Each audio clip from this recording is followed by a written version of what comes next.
মসজিদে যতক্ষণ বসা থাকে এক ফেরেশতা ডাইনে বসা চোখের পানি জড়াইতে থাকে, আল্লাহুম্মা গফিরলা, আল্লাহ আরে মাফ করে দেন না। আল্লাহ বলে তোরা তো আইলো গেল কি, আপনার ঘরেই তো বের হইছে, আমাকে জিজ্ঞাসা করেন কেন তোর দিলে এত ব্যথা কেন?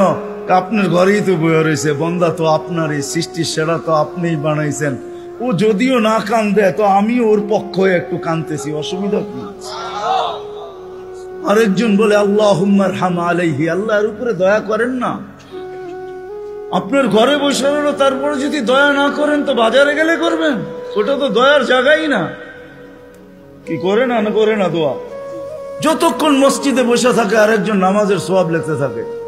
আল্লাহ বলে ঘুমায় তো রইল, তুই নামাজের সওয়াব লেখোস না কেন? ঘুমাইলো তো আপনার বাড়িতেই ঘুমাইছে, আর কোথায় ঘুমাইছে? সওয়াব লিখবো না তো লিখবো না কেন? এটাও ফেরেশতা চালায়। আপনি ভাবেন শ্বাস প্রশ্বাস এমনি নেন? কন্ট্রোল রুম আছে, কন্ট্রোল রুম।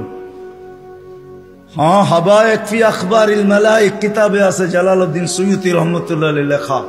যখন শ্বাস নেই তো ফেরেশতা বলে আল্লাহ আমসিকা ওয়াতরুক, বন্ধ করে দিব না খোলা রাখবো?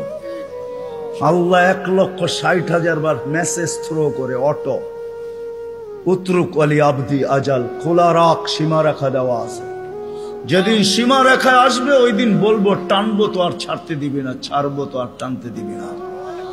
বিনা দ্বিধায় 1,60,000 বার শ্বাস প্রশ্বাস নিতেছি। আসেন একটু ভাবি।